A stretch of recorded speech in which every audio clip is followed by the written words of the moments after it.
Hello everybody and welcome. In this video I'm going to show you all controls on your earbuds SHOKZ OpenRun Pro 2 Mini.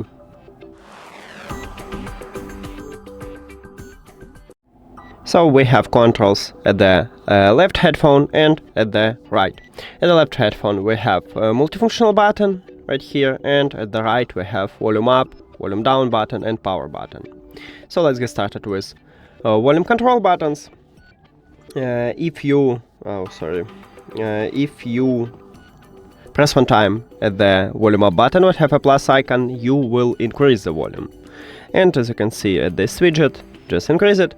If you press one time at the volume down button would have a minus icon, you will lower the volume. And as you can see, it also works. Volume up button is also a power button, so if you press and hold at this button, you will turn on or turn off your headphones. So you just press and hold, and if you see the red LED light, meaning that you turn off your headphones, then if you press and hold again, you see blue LED light, meaning that you turn on your headphones.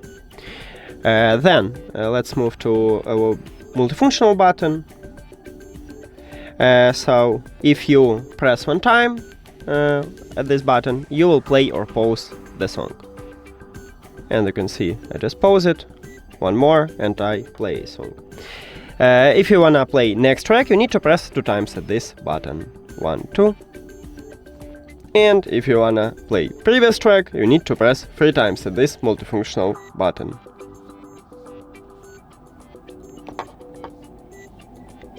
Okay, now 1, 2, 3, and it works. And that's it. You can also answer the call by pressing 1 time at the multifunctional button.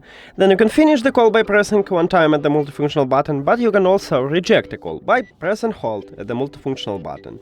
And also we can call voice assistant with this multifunctional button by press and hold. So I have iOS and I will call Siri. As you can see, Siri awake. If you have Android, you will call Google Assistant or Gemini if you set up Gemini. And now that's it. Thank you for watching this video. If you found it helpful, please consider subscribing to the channel and leave the like on the video. See you later.